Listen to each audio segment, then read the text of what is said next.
చిన్న పిల్లల నుండి సోనియా గాంధీ గారు ఆ రోజు రాజకీయాల దూరంగా ఉండి మళ్ళా దేశం కోసం అందరు కోరితే మళ్ళా రాజకీయాలకు వచ్చిండు. అలాంటి విగ్రహాన్ని మొన్ననే తెలంగాణ ఇచ్చిన తెలంగాణ దేవతగా సోనియా గాంధీ గారు మన తెలంగాణ ఇచ్చి ఇక్కడ విగ్రహం మా ముఖ్యమంత్రి గారు ఆలోచన చేసి పెడితే ఇవాళ పనికిరాని వాళ్ళు తెలంగాణ కోసం దొంగ నాటకాలు వేసి ఒకడేమో పెట్రోల్ దొరికింది కానీ అగ్గిపెట్టె దొరకలే, ఒక ఆయన హాస్పిటల్లో వండుకొని దొంగ దీక్షలు చేసుకుంటూ రాజీవ్ గాంధీ విగ్రహం ఎలా పెడతారు, రేపు మా గవర్నమెంట్ వస్తుంది వచ్చినాక చూసుకుంటా అన్నాడు.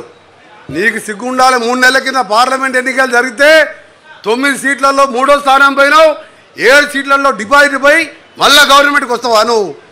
రాజీవ్ గాంధీ గురించి మాట్లాడి త్యాగాల కుటుంబం గురించి మాట్లాడే మీ దోపిడి కుటుంబానికి ఆ అర్హత కూడా లేదు. ఎందుకంటే ఆ కుటుంబం దేశం కోసం ప్రాణాలు అర్పించింది. ఇవాళ తెలంగాణ పిల్లలు చనిపోతుంటే 20 స్థానాలున్న ఆంధ్రప్రదేశ్లో ఒక వార్డు మెంబర్ లేకున్నా పార్టీని పోగొట్టుకొని తెలంగాణ ఇస్తే ఇవాళ అలాంటి సోనియా గాంధీ గారి భర్త మాజీ ప్రధానమంత్రి 18 సంవత్సరాలకే ఓటు హక్కు కల్పించి యువత ఓటుతోనే దేశం మలుపు తిరుగుతుందని చెప్పి ఆలోచన చేసిండు. గ్రామ పంచాయతీలకు నేరుగా ఆ కాలంలో 2-3 లక్షల నిధులు వచ్చాయి. అలాంటి నాయకుడిని విగ్రహాన్ని తీసేశారంట. మిస్టర్ కేటీఆర్, కొద్దిగా నీ మానసిక పరిస్థితి కూడా మాకు డౌట్ అనిపిస్తున్నది. 16 సీట్లలో నువ్వు ఓడిపోయినా కానీ మళ్ళా గవర్నమెంట్ వచ్చే ఆలోచన ఉందంటే నీ ఆరోగ్యం కూడా డాక్టర్లతో చెక్ చేసుకోవాలని ఎక్కువ మాట్లాడకుండా, ఎందుకంటే పొద్దున ఆ మాట చూసిన తర్వాత నీ నల్గొండలో ఉండి అక్కడనే మాట్లాడినా బాధ అనిపిస్తున్నది. ఆ కుటుంబం గురించి మాట్లాడుతుంటే ఒక ఆయనేమో పెద్ద మంచి సాగు నోట్ల తలకాయ పెట్టుకొచ్చినాను, పిల్లలేమో చచ్చిపోయిన 1100 మంది, ఈయనేమో సాగు నోట్ల పెట్టి బయటకు దుంకొచ్చింది. దొంగ కుటుంబం.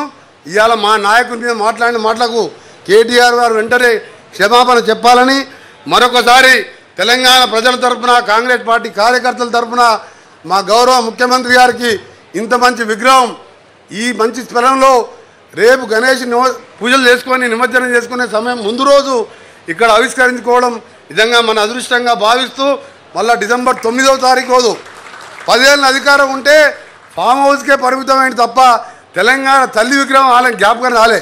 మందనే ముఖ్యమంత్రి గారు శంకుస్థాపన చేసిండు. డిసెంబర్ 9వ రోజు ఇదే సెక్రటరియట్లో ఆవిష్కరించుకోబోతున్నాం. ఈ సందర్భంగా తెలంగాణ రాష్ట్రం అభివృద్ధి కావాలని వారు చేసే కార్యక్రమాలన్నీ కూడా మనకు తెలుసు. వారు చెప్తారు, ముఖ్యమంత్రి గారు వారి నాయకత్వంలో మేము మంత్రులం, ఎమ్మెల్యేలం, ఎమ్మెల్సీలం అందరం కూడా తెలంగాణ రాష్ట్ర అభివృద్ధికి పనిచేస్తామని తెలియజేసుకుంటూ మరొకసారి ముఖ్యమంత్రి గారికి ధన్యవాదాలు తెలియజేసుకుంటూ, ఎందుకంటే ఈ సెక్రటరియట్ దగ్గర ఇంత మంచి విగ్రహం కాదు నిలువెత్తు ఆయన చూస్తున్న సాక్షాత్ రాజీవ్ గాంధీ బతికొచ్చినట్టు అనిపిస్తున్నావు. అందరికీ ధన్యవాదాలు, నమస్కారం. గౌరవ స్థానిక శాసనసభ్యులు, గౌరవ ముఖ్యమంత్రి గారికి, పిసిసి అధ్యక్షులకు